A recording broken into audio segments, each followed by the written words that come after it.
together with your Bible. We will try to cover this passage this morning, and we will also look at some passages in the Bible. We will consider several practical principles on how to take courage when we are filled with pain. No one is exempted from going through pain. No one. Siguro, ang pagkakaiba lang, the frequency of pain that we go through, and siguro sa iba, sunod-sunod yung pain, hindi ka pa naka-recover, nandyan na naman. Or, the heaviness of the pain that you do. But let us look at this passage, John 14:27. I would want us to read this again from the King James. And then, after that, we will read it together from the New English Translation. We will provide a slide for that. John 14:27. Okay, ready? Together, begin. Peace I give you, my peace I give unto you. Not as the world giveth, giveth I to you. Let not your heart be troubled, neither let it be afraid. Okay, thank you. In your pieces of paper, before we pray, kindly do these things. Kindly write this down. Number 1, write down 3 common pains that you see around you. Kindly write down 3 common pains that you see around you. Hindi kailangan na ikaw mismo naka-experience ng pain na ito. 3 common pains that you see around you. As you were coming over, nakasabay mo sa MTR, hinihimas niya ang ulo niya, that could be a pain in the head. You can write that down. 3 common pains that you see around you.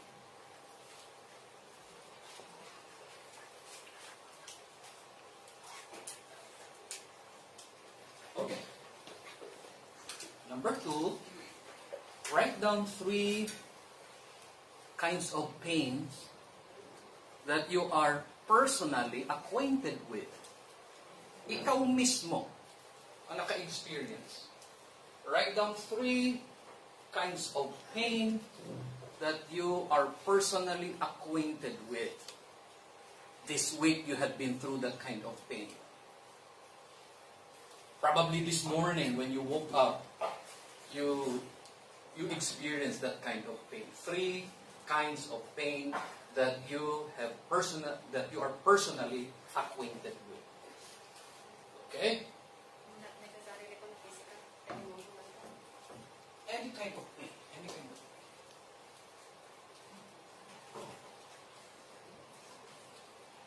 Okay. Finally,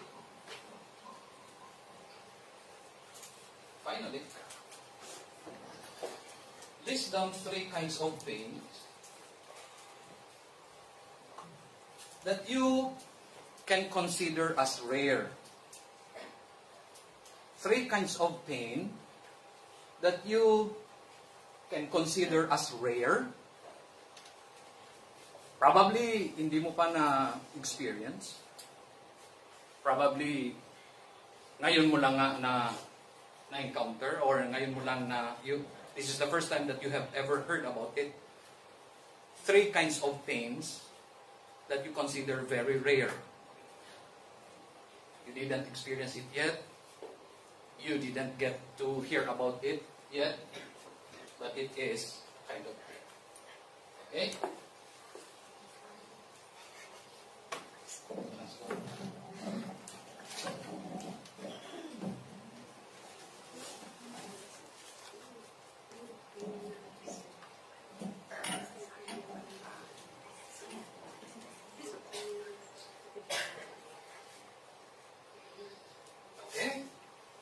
Okay.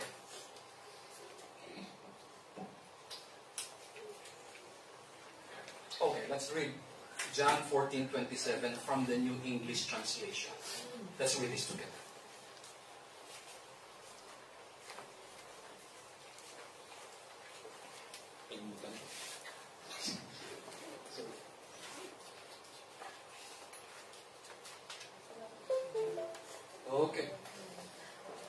Reading together, John 14:27. Ready, go. Peace I leave with you, my peace I give to you. I do not give it to you as the world does. Do not let your hearts be distressed, or not be encouraged. Let us read that last line in red again together. And as we read it, imagine that you are writing it in your heart and mind. Ready? Go. Do not let your hearts be distressed, or not be encouraged. Okay. Can you place your hand on top of the list that you have written? Let us pray. Place your hand diyan sa list, and then let's pray. Father, we entrust to you our study this morning, and we implore that you will bless our time together with your word.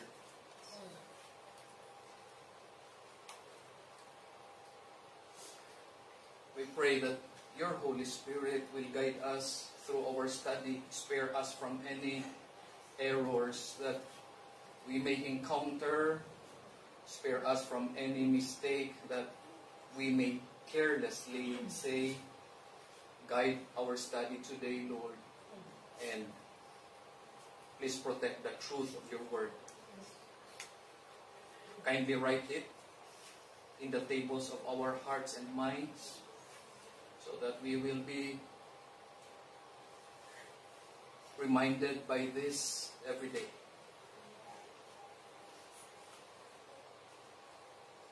We pray, Father, for enablement. Pray that you will open our hearts. There are times when in our pain,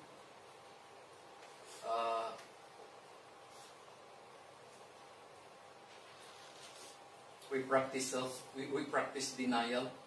We deny that pain exists. We deny that we are not going through such difficulty, even though in reality we do. Father, help us to be honest with ourselves. Help us to address the pains we have.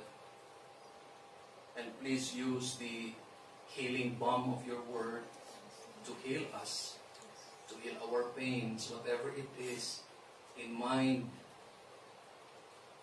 in heart, in body,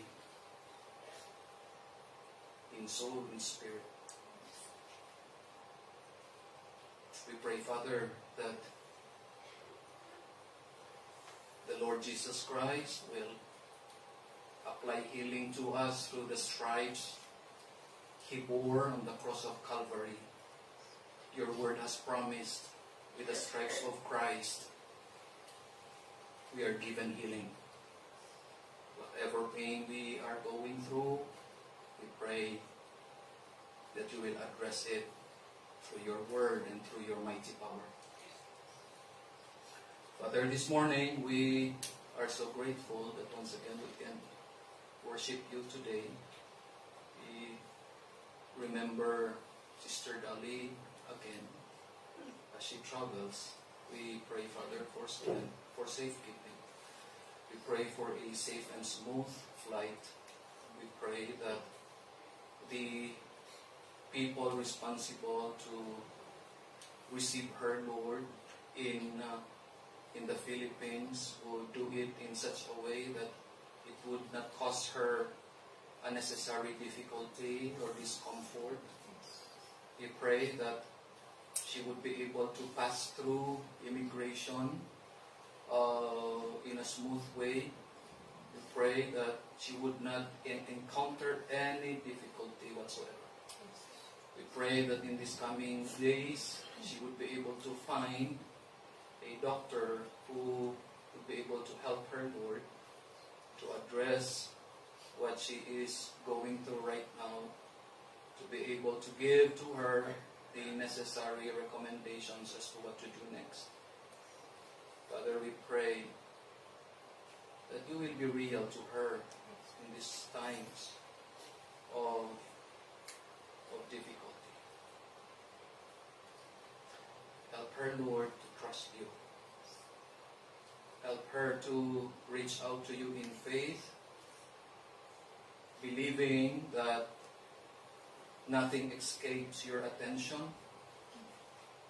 believing that your sovereignty stands over the world and even over her life. We pray, Father, that you would cause her to understand that despite what she's going through right now, she has hope. Hope for what's coming, a glorious liberty. Hope for what is coming, the redemption of the body. And we pray, Father, that you would remind her of that, remind us of that as well. Father, empower us through the Holy Spirit that this morning, despite the burdens, the baggages that we have right now, we will be able to worship you still. Enable us to give to you what is your due. Enable us, empower us to return to you what belongs to you. Empower us, enable us to render to you unsolicited praise and worship and service this morning. Use your word, Lord, to strengthen us. We pray for our Bible school students now. Thank you for how you have provided for their needs in the past months. And even as the school year is about to end, we commit them to you. That you will continue to preserve them, Lord, for the sake of your plan and calling in their lives. Pray for Kezia, for Clarissa, for Jabez, for Pastor Junel. Protect them, Lord, from the evil one. Preserve the calling that you have given them. We pray for all the students who may be graduating this school year from elementary or senior high or college. We pray. Give them direction, Lord, as to what to do next. Help them, Lord, to be focused as they try to wrap up this school year, try to finish, as they try to comply with all the requirements. Help them, Lord. We pray for your strength for our family members back home affected by the very high temperature, in some areas. Pray. Just protect them, Lord. Protect their health. Preserve their well-being. Spare them from heat stroke or from any untoward incidents. The livelihood affected by this drought, we pray also that you would spare. They would still be able to have harvest despite the heat, despite the very high temperature. Continue to provide the needs of your people and our loved ones and family members back home. We commit to you now our study. Father, we pray that you will bless. We commit to you the pains that we have written in the pieces of paper. Be this personal pains or pains of people we know. Pray that somehow you will comfort those who are going through pain. Give them strength, Lord, to be able to bear. Give them strong faith to believe that your word is true and it can be trusted at all times.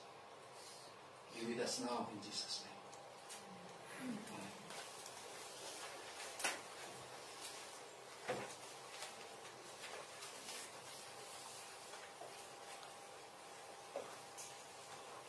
The verse that we have read a while ago is part of a discourse given by the Lord Jesus Christ. It covers John 14 to 16.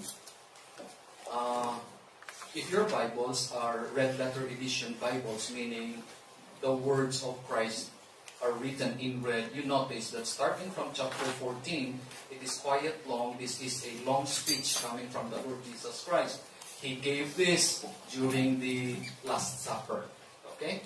Now, in the last discourse of the Lord Jesus Christ, you also notice the main theme of what he was trying to say in chapters 14, 15, and 16.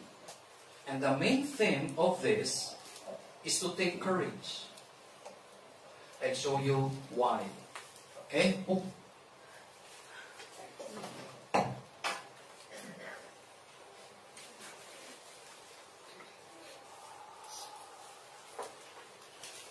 One minute.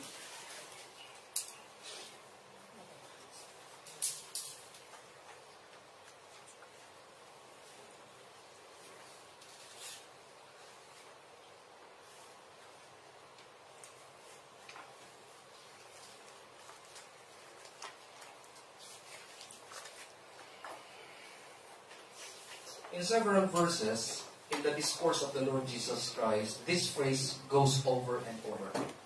Paulit-ulit, repeated. In chapter 14, verse 1, you see this phrase, let not your heart be troubled. Same phrase was repeated with some additional words in chapter 14, verse 27.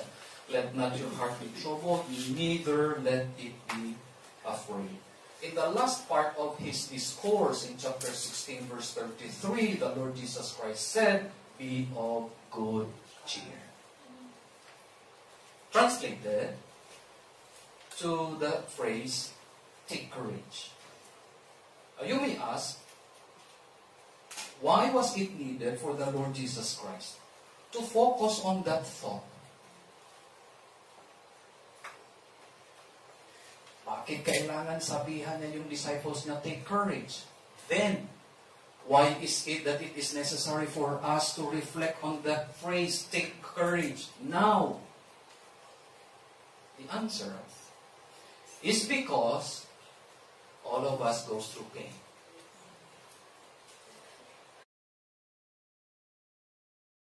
Common. Another kind of pain is personal. Another kind of pain is rare. I was following a news, church news in the United States early this week.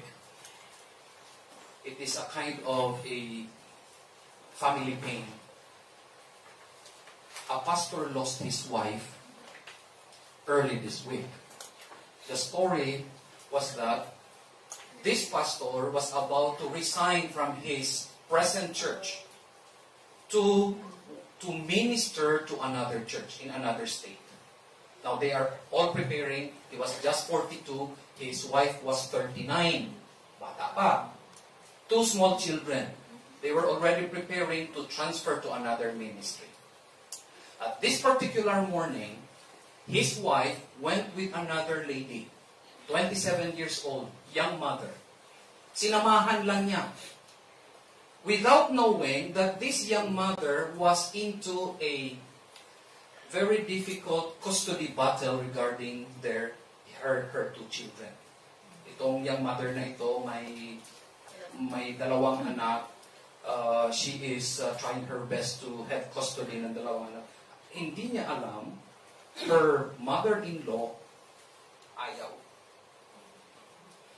And so that fateful morning, when this young mother, 27 years old, she picked up her friend, the pastor's wife, para sunduin sa school yung bata, the mother-in-law had a plan going on.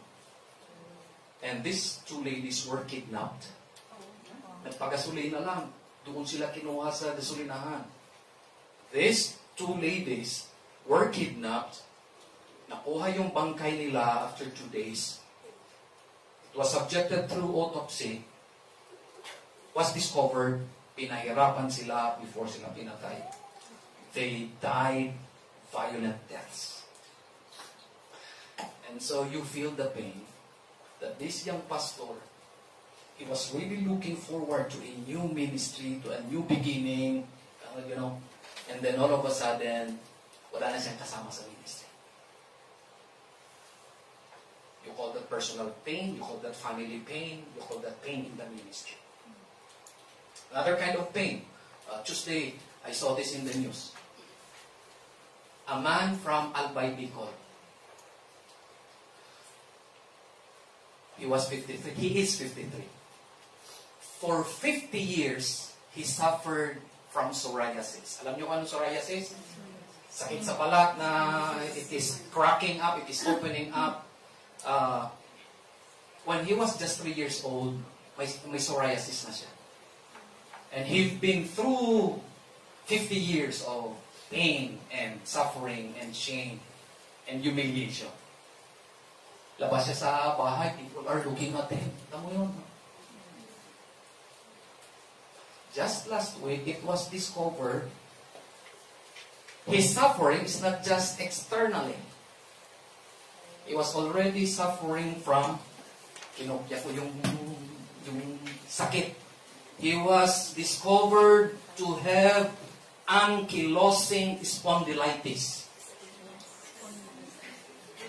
You know what is that? Arthritis in the joints and ligaments of the spinal cord. And so here is a man, for 50 years he was suffering outwardly, but lately he is already suffering inwardly. Little by little, the spinal cord is shrinking because of arthritis. That is pain. Or probably you heard this. A couple, may 3 silang anak na lalaki, and they were really hoping and praying to God for a baby girl. For so many years, they were expecting and they were hoping and praying. Finally, the wife got pregnant. She submitted herself to ultrasound baby girl. And so all the family members were rejoicing. But after 4 months, na stillbirth ang baby. That is pain. Examples like this would help us realize that pain is real. No one is exempted. But the pain that the Lord Jesus Christ was trying to prepare His disciples is this. The pain of agitation and the pressure of anguish. The word trouble in chapter 14 verse 1 means exactly like that. The pain of agitation. You see a body of water that is calm and peaceful. Ang sarap, masdan, relaxing.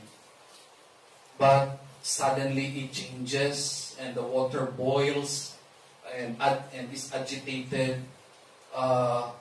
Nadidepress ka. That is the feeling when such kind of pain you experience. The pain of agitation. Last week, okay pa yung mind mo.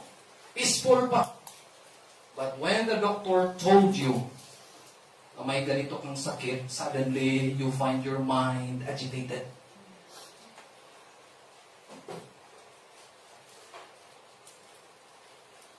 Last month, your heart peaceful, calm. And then you confirm na family member mo sa Pilipinas going through a lot of struggle, gusto magpakamatay. You have this pain of agitation. Pressure of anguish. Sabi ni Jesus, he said in 16:33 of John, in this world, you will have tribulation. And the word tribulation speaks of the pressure of anguish. Something that would crush you. That is pain. Unexpected trials would suddenly rise and would try to crush us. Believers in the Lord, when Jesus said, in the world you will have trouble and suffering, what He's trying to tell His disciples then and us now is that pain is real and no one is exempted from it. Do not ever think that because you are already in the Lord Jesus Christ, exempted ka na sa pain.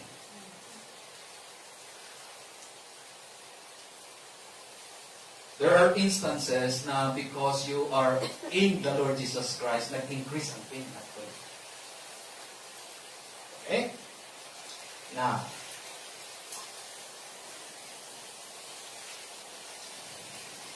let us bring in together several passages and come up with practical principles that would help us how to take courage in this pain-filled world. Okay?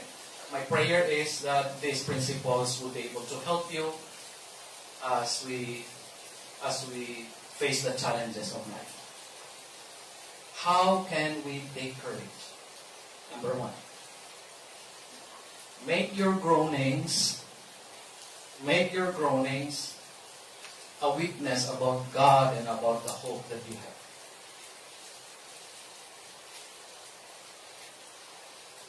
Let me say this in Tagalog. Gawin mong saksi ang iyong mga daing.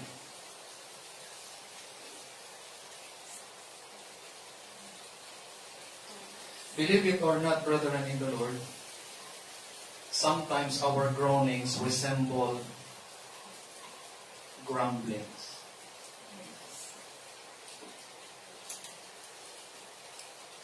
Alam mo paano battery? Alam mo kung ano ang Tagalog ng grumbling? Pagmamatol. Sometimes, ang ating pagdaing ay nagiging pagmamatol. But we are reminded from God's Word never to yield to the temptation of turning our groanings into grumblings. Rather, let us make our groanings a witness. Open your Bibles to Romans chapter 8. Romans chapter 8. First of all, saan ang galing ang pain?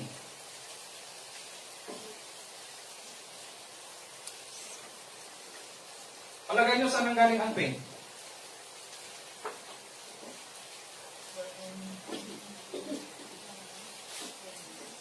All kinds of pain.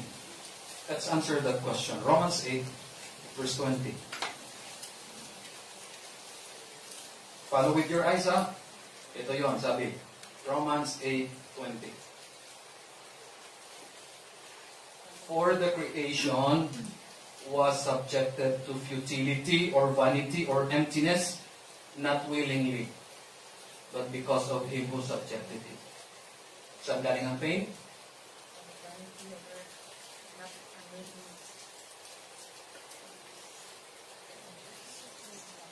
Saan galing ang pain?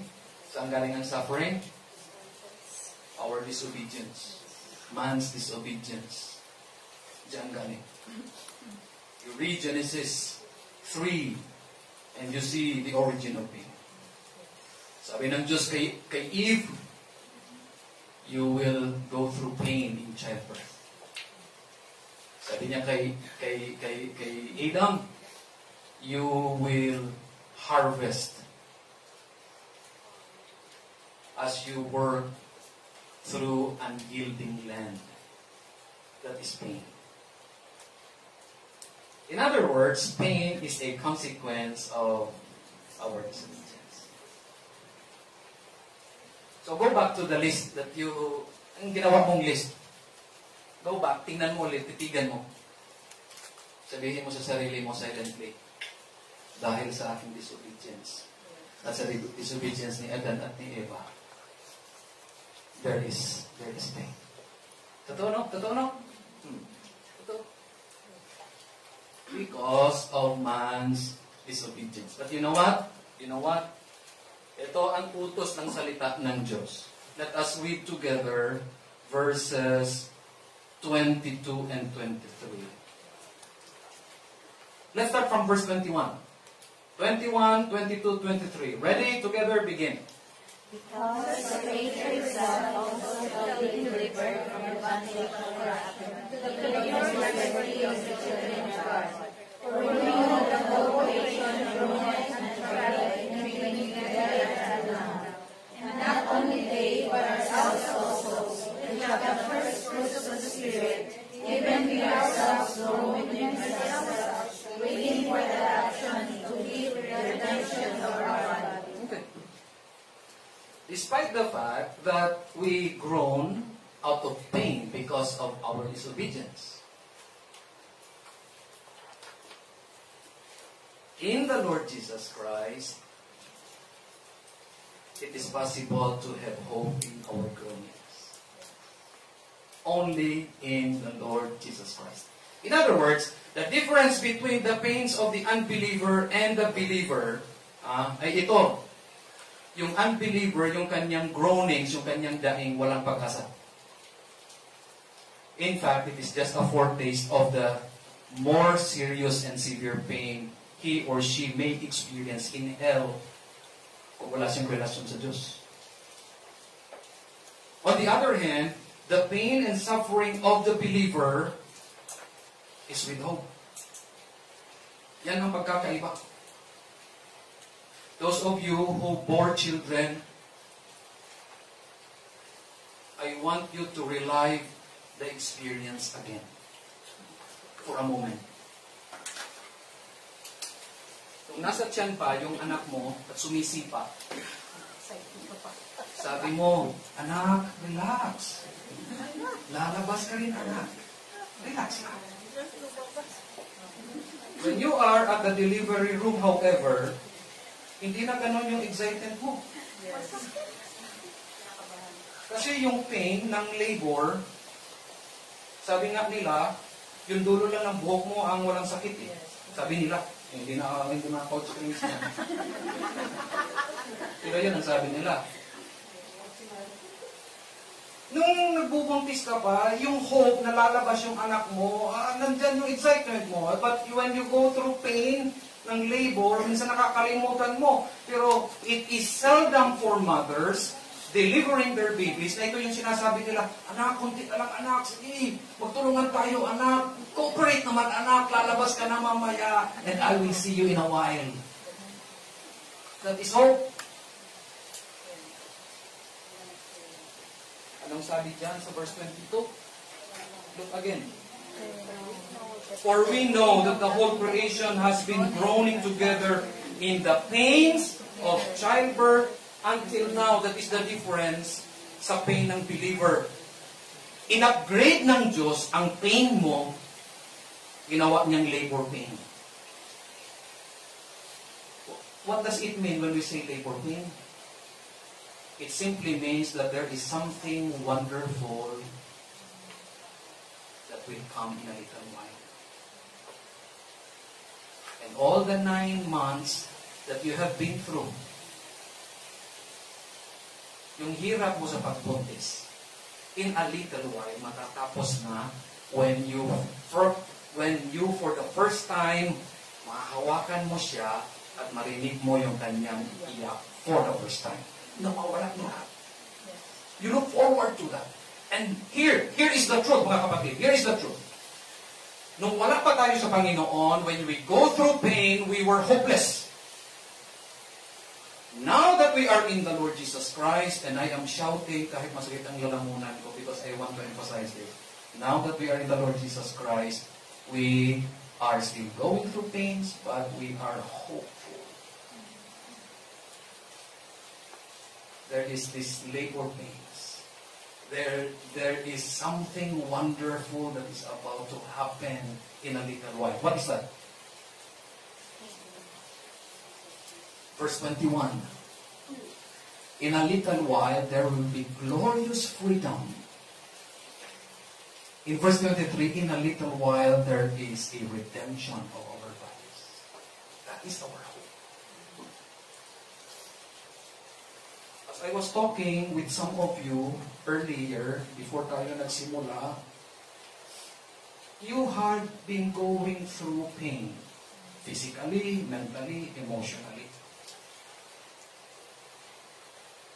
Lahat na nakausap ko. You are going through pain. But this is your hope. This is your hope. In a little while, there is glorious freedom. In a little while, God will break you free from the bondage of pain. In a little while. Baka mamaya, baka hindi na natin matapos worship service, baka mamaya balik si Jesus and there will be glorious freedom. In a little while, there is redemption of our bodies. Yung cyst mo, You will be able to break free from your cyst. Cyst or cyst. Yung myoma mo, you will be able to break free from your myoma because there is the redemption of the body. Yung migraine mo, yung ano ba? Yung vertigo. In a little while, you will be able to break free from it because there is a promised redemption of the body. Look at verse 23 again. Sabi sa 23. And not only the creation, but we ourselves who have the first fruits of the Spirit grown inwardly as we wait eagerly for adoption as sons, the redemption of our bodies. That is our hope. And so, what the Word of God tells us is this. Please, when you groan, feel your groaning with hope. In other words, huwag kang dadaing na para bagang wala kang pag-asa. Ay naku, mamamatay na siguro ako. Ay naku, wala na. Nagdidilim na ang aking panang. Wala na, patay na. Don't ever groan as if you are hopeless. Because you are in Jesus, do groan with hope. Amen. Panginoon, hindi ko na kaya. Talagang umiikot na. Pero Panginoon, there is a coming redemption of the body. And I am claiming that. And someday I will experience that. Praise the Lord. I am saved. Hindi kasi sa totoo, nagkakasala tayo eh. Don't you know that we are sinning when we groan without hope? We do. We do. Kala natin, ang sarap magdaing. Masarap kung may pag-asa sa daing. Pero kung walang pag-asa yung pagdaing mo, hindi masarap yun. Nakakasala. Feel your groanings with hope. Okay? Okay? Yes. Para hindi ka kumpurma eh. Amen. Feel your groaning with hope. Letter B. Ito muna. Basahin muna natin dalawang verses na ito. This is Paul's prayer to the Christians. Sabi niya sa, wala tayong time basahin ang verse 16, pero sabi niya sa verse 16, I remember you in prayer. And this is his prayer request. Ready, go. Have the eyes of your hearts enlightened, that you may know what is the hope to which he has called you. What are the riches of his glorious inheritance in the saints? And what is the immeasurable greatness of his power toward us unto believe, according to the working of his great might? You notice? Hindi tapos na. Hindi, binalik ko lang. You notice yung hope na mention? Ito yung prayer ni Paul. I pray that the eyes of your heart be enlightened, that you will be able to see the hope included in the calling that God has given.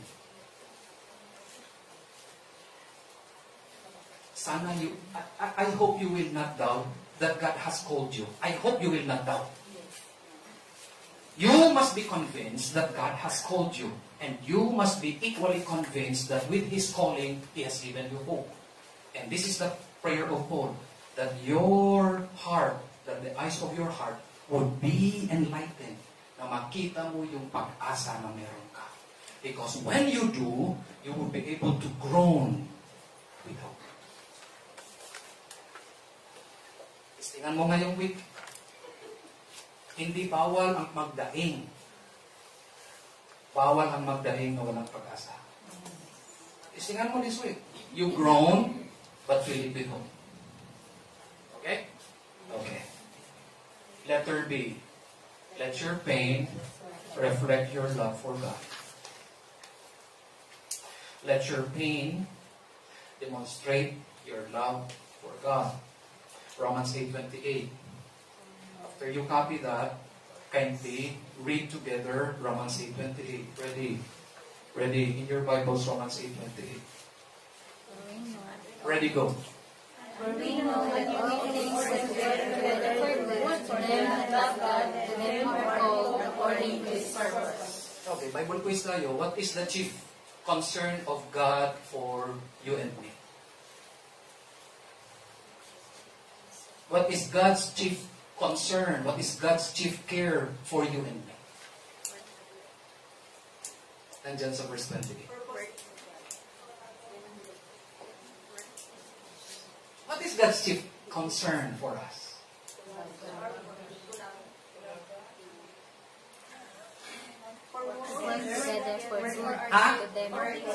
God's chief concern and care for us is our good. Not our pleasure, not our comfort, but our good. Ito minsan nagkakamali tayo mga Christians kasi iniisip natin na because we are in the Lord Jesus Christ, dapat komportable na tayo. Dapat our lives full of pleasure. That is not God's chief concern. God's chief concern is our good. And you know what? Sometimes good comes through pain and suffering and adversities and trials, temptations, storms in life. Why? Because what pain accomplishes in our lives, permanent. Ano-ano yon? It prepares us for eternity. It helps us to be conformed, to be like Christ. Si C.S. Lewis, if you are familiar with him, sabi niya one time, listen to this, kinopya ko lang. We all need courage because every virtue requires it. Ulitin ko we all need courage because every virtue requires it. That is how important courage is. And courage will only be developed in us through pain and suffering and adversities and trials and temptations in life. That is for our good. That is for our good. Now, notice sa verse 28, may na-mention dyan. All things work together for good to them who love God. What's the last part? To them who are called according to His purpose. Alam ba ninyo na ang Panginoong Diyos, when He called us, dalawa. There is a call of privilege whereby He made us His children. Anong verse? John 1:12. But as many as receive Him, to them give the power or authority or privilege to become children of God, even to them who believe in His name. The first calling is the calling of privilege. The second calling is the calling of function. God called us not only to be His children, but God called us also to be loving children. For us to be able to love God despite the pain. Balikan ninyo ang Romans 8:28. Yan ang sabi ng salita ng Diyos. All things work together for good to them who love God. Kasi minsan, ginagamit natin ang Romans 8:28 na parang blanket promise. Hindi yan blanket promise. It is only intended for those who love God. If you are here this morning and you are sure in your heart that you love God despite the pain, that promise is for you. But if you find yourself, yung love mo sa Panginoon on and off because of the pain, sorry, this is not for you. God called us both to a privilege and a function. In other words, He called you to be His daughter and son who loves Him despite the pain, despite the suffering.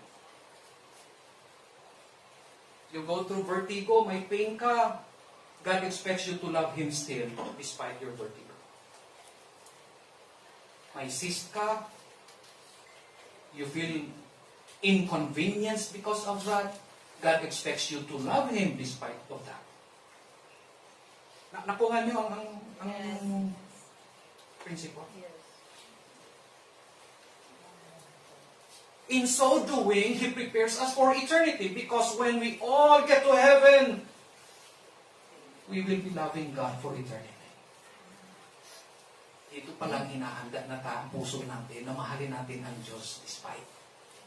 Despite. Pero minsan, ang prayer natin minsan talaga, minsan, yung prayer natin, excited tayo minsan. Minsan, yung prayer natin, wala tayong excitement. Minsan, have you noticed, minsan, yung prayer mo full of love, yung worship mo full of love, minsan, wala. But we need to work on it. We need to work and love God, love God. Ikalawa, Sunday school ito. Ikalawa. Seek your comfort in Jesus, not in odds, not in probabilities. We do not have time to compare comprehensively John 14 and Luke 22. But if you have time this week, I hope you do, kindly read that. John 14 and Luke 22, and you find out na pwede mong tahiin ang dalawang chapters into one. Simply because John 14 mentions the declaration of Jesus to Peter na you will deny me thrice. Luke 22, ganon din na-mention din yun. So you can weave these two chapters together. It is very interesting that in Luke 22 verses 31 to 38, sabi ni Jesus sa disciples niya, in a little while, I will be counted among the transgressors. Somehow, nagbigay yun ng takot sa disciples. But you know what? Ang disciples, instead of getting their comfort in Jesus, kinuha nila ang comfort nila sa odds, sa probability. Sabi ng disciple kay Jesus, Panginoon, may dalawa kaming espada. Sapat na ba ito? Ang sagot ni Jesus sa kanila, enough of this talk. Ibig sabihin, ayaw ni Jesus na ang kanyang followers, they would take comfort in odds or probabilities. Rather, they should take their comfort in Him. Balikan natin ang John 14:27. Let's read this together again, please. John 14:27. Okay? Lipat na tayo, John 14:27. Alis na tayo sa Romans 8, tapos na tayo. John 14:27. Ready? Ready, begin. Peace I leave with you, my peace I give unto you, not as the world giveth, give I unto you. Let not your heart be troubled, neither let it be afraid. Okay. It is easy for us to draw comfort from odds or probabilities. I'll give you some examples. Ano-ano itong probabilities nito. Nung Friday, maybe your employers mentioned this to you. Nung Friday, it was in the news that for this first quarter of 2024, there is an increase of 21% in the bankruptcy filings here in Hong Kong. 21% increase. First quarter pa lang ng 2024. When we had our meeting last Thursday night, I have a friend, some other church, whose wife, who had been working in a company, in a stable company for 8 years. She was laid off last December.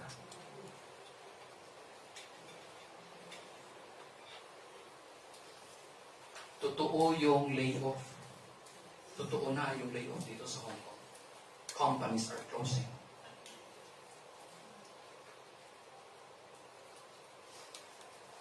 Sometimes we are tempted to draw our comfort sa probability. Minsan iniisip din natin, ano kaya bukas may trabaho pa ako? Ang tanong, saan mo kinukuha yung comfort mo? Minsan kinukuha natin sa probability, stable yung work ng employer ko, stable yung kumpanya niya, bangko yun eh. Investment recovery. Sometimes we take comfort in landing a job, especially sa mga newly graduates. Ito palagi ang tanong. After ng graduation, is there work waiting?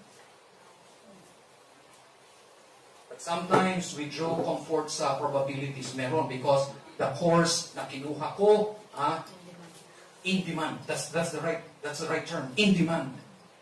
So I would always have work. Sometimes survival. The doctor discovered may sakit ikaw, terminal. Instead of drawing comfort from Jesus, from God, you draw comfort from the probability na, I will survive this. Many have survived this. Why not I? Anyway, yung medical technology, cutting-edge technology na. I can survive this. Ability to bear pain.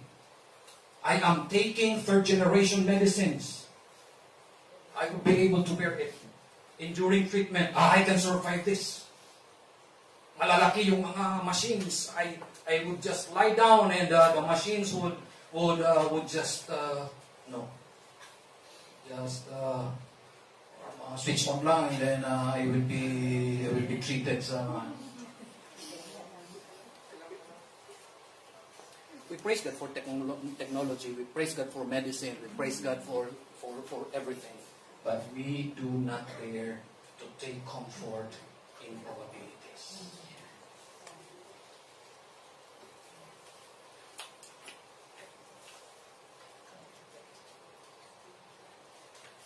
And yet it is the easiest thing to do.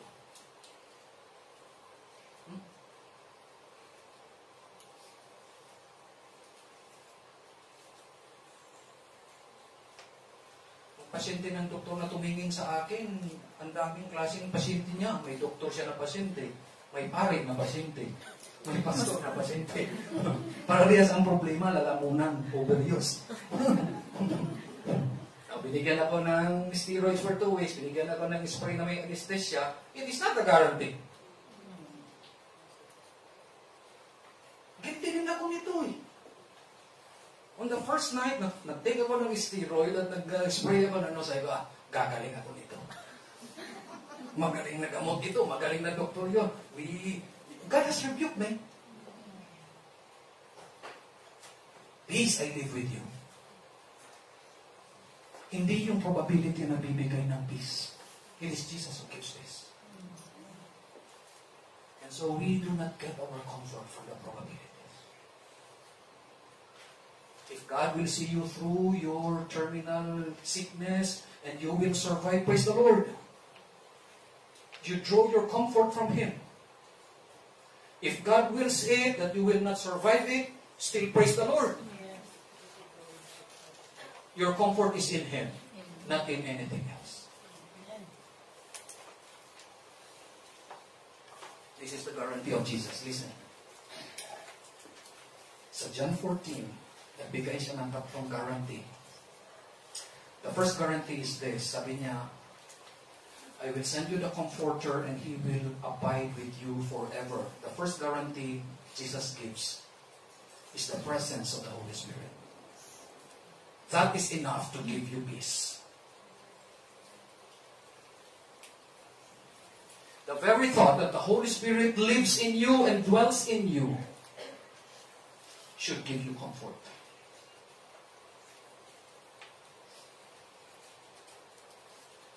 Kahit ilibing mo ang sarili mo sa lahat ng gamot, if you have no Holy Spirit in you, wala kang comfort.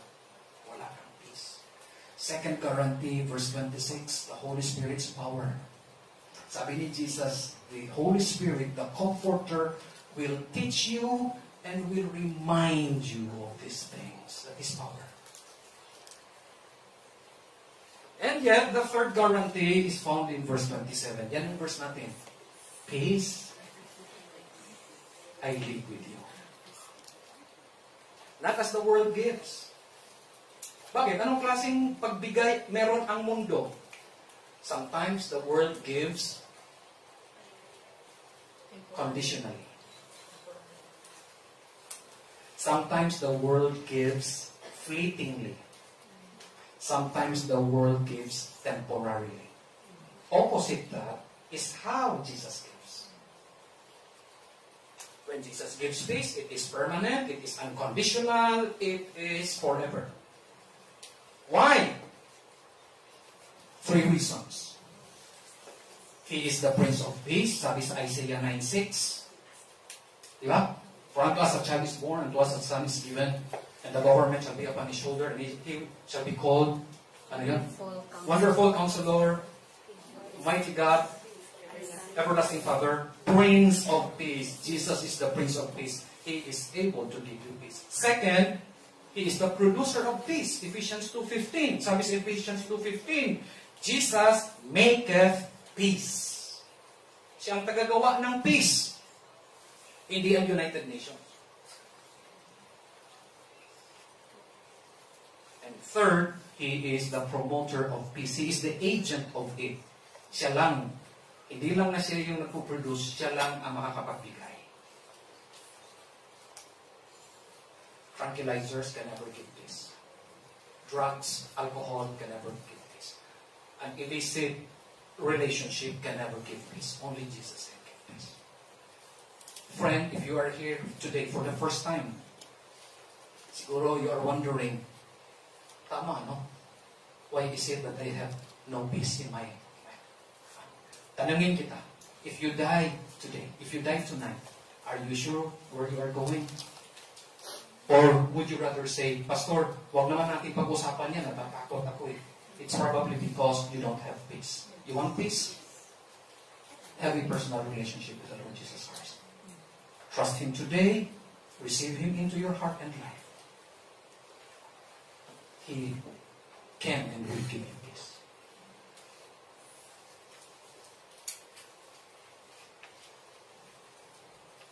Familiar tayo sa kanta na Lily of the Valley. Can we read that together? Alam ko, ang iba sa inyo alam ito. Reading this together. Ready, go. I have found a friend in Jesus. Is everything to me. In sorrow is my comfort. In trouble is my stay. He tells me every care on Him to go. Hindi talaga natin magawa na basahin lang, kakantahin talaga natin. Because we know the tune. Because we know the tune. Pero totoo ito eh. Consider again, I have found a friend in Jesus. My question to you, have you found Him? Yes. I hope we all do. He's everything to me. And then it goes on further. In sorrow, He's my comfort. In trouble, He's my anchor. He tells me every care on Him to roll. 1 Peter 5:7. Yep. Casting all your cares upon Him, for He cares for you. That is who Jesus is. And I hope and pray that you know that Jesus. Ano yung unang point natin? Ano yung unang principle natin? Make your groanings a witness. Make your groanings a witness. Second point. Seek your comfort in Jesus, not in odds. Seek your Comfort in Jesus, not in odds or probabilities. Basta pinaulit na sa inyo yung dalawang previous points, ibig sabihin patapos na tayo. Number 3. Ito, may verse. Malaga. Let's read this. Psalm 27. Ready? Begin. Some trust in chariots and some in horses, but we trust in the name of the Lord our God. Don't you know that this speaks of odds and probability? Some trust in chariots. Parami-rami ng chariots. Some trust in horses. Palakas-lakas ng horses. Pabilis-bilis ng horses. But we trust in the name of the Lord. My point is this. Tayo na may mga maintenance, we keep on taking our maintenance. But we also trust God. Why? We need to draw our comfort from Him, not sa maintenance natin. Okay? Okay. Tama yung practical yun eh. Take your medicine, take your vitamins, rest, sleep, but we draw comfort from our God. We trust in God more than the probabilities. Itatatlo. Tapos na tayo. Ready? Reading together. Ready, go. No more of God instead of your pains. No more of God instead of your pains. 2 verses ang titingnan natin. Mamaya-maya na. Why is this principle necessary for us to understand? Because believe this or not, mga kapatid, lahat tayo guilty nito. We want to know, kung pwede pa lang, we want to know all of our pains. Nagre-research tayo. It is not wrong to know about our pains and sufferings. Huh? Let me be clear on that. Because ignorance is never a virtue. It is never wrong to know about our pains and sufferings. Alam niyo kung ano ang mali? If you stay up to 2 o'clock in the morning researching sa Google ano ang tungkol sa suffering mo, but you miss to read a verse from God's Word. Guilty tayo nito minsan. Mamatay na siguro ako. Google. Hey Siri, open Google. Google ka. Alas 9, alas 10, alas 11, alas 12. Alauna, gising ka pa, alas 2. You want to know more of your pains, you forget to know more of God.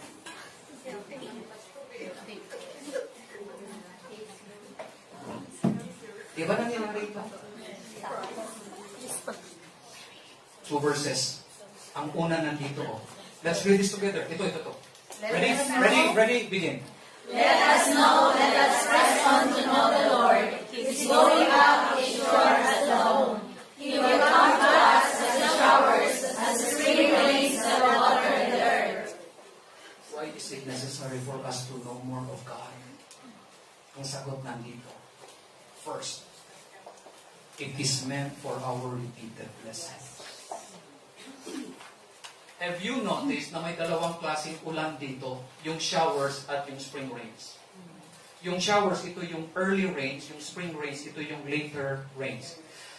In ancient Israel, in Old Testament Israel, the only source of water they had was rain. And usually, umuulan lang 2 beses lang sa isang taon. Yung early at yung later rains. Why is this necessary for us? Because to know more of God guarantees for us repeated blessing. Kung natanggap mo ang early rains and you want to receive later rains, you have to get more knowledge of God. Know more of Him. That is the condition. Sometimes you wonder, nakatanggap ako ng blessing last month or last year, hindi na nasundan.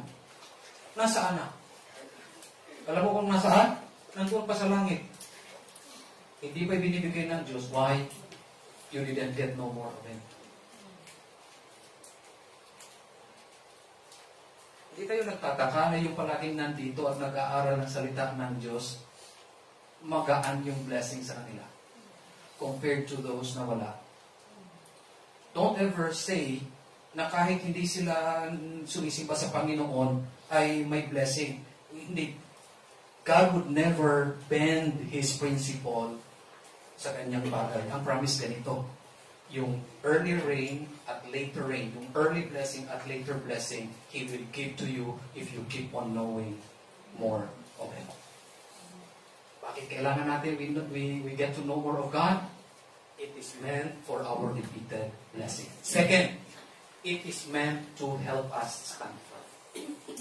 Daniel 11:32b.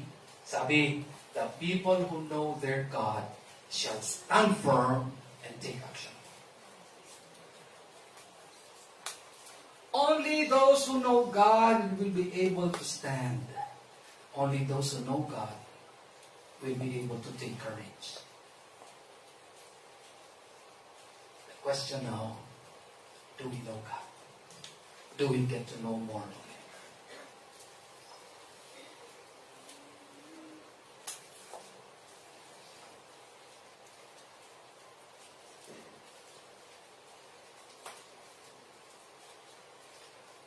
So,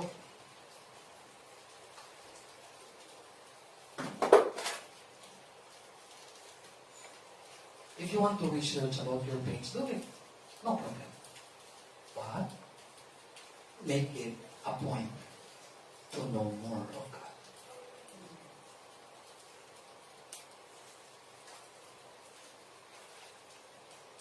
Sis, maupo ka, kwentuhan kita. Nag-research ako. Marami akong nalaman. Maupo ka. Alam mo sis, yung aking nararamdaman, ganito, ganyan, ganito, ganyan. Ito pala yun, ang nangyayari, ganito pala, ganito. Kung kakain ka ganito, ang mangyayari sa'yo. Kung hindi ka kakain dito, mangyayari sa'yo. Okay na, updated ka, kasi nag-research ka na. Nag-transfer mo sa kanya yung knowledge mo about sa pain at suffering mo. Ngayon, tinanong ka niya, sis, napag-isip-isip ko, ano ang ng Panginoon sa ganitong bagay? Tapos wala kang nasagot. Tapos sasabihin mo, sis, pwede ba sa next week na tayo mag-usap? Tanungin ko muna si pastor.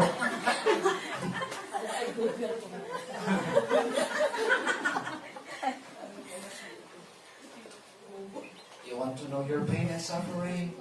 Please do. But make it a point to know more of God.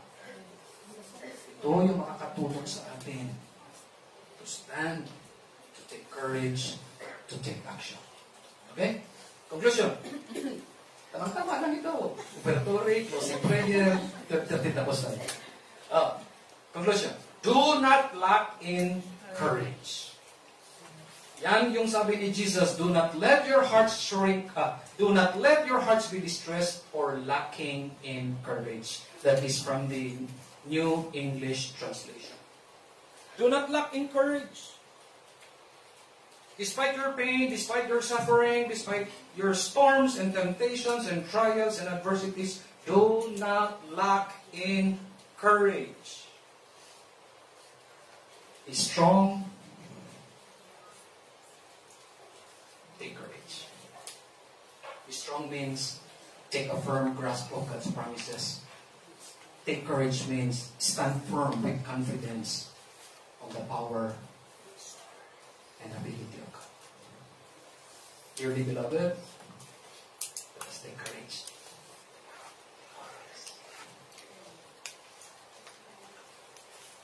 Let's pray silently. Please close your eyes and bow down your heads. Whatever pains you may be going through right now or sufferings, God knows about it. Every detail of your life, every detail of your pain, of your sufferings, God knows. But He invites you to draw from Him His peace. He is inviting you now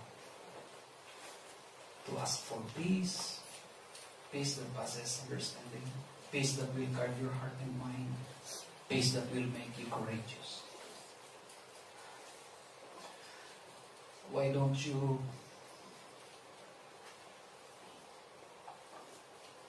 commit your things to God?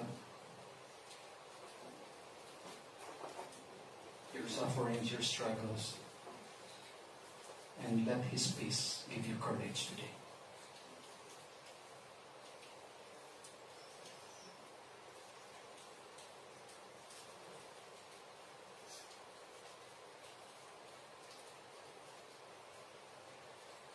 For your strength. Thank you for your word. Pray that you will just help us to trust your word, to hold on to your promises, to stand firmly, confidently in faith in the reality that our God is able. Whatever happens to our lives, we know everything is in your control. Nothing escapes your attention. Our prayer is that you will help us yield ourselves to you, surrender to you our fears, our doubts. Help us to trust you. Help us to be at peace. Help us to trust in your name. We praise you for who you are and for what you do in our lives.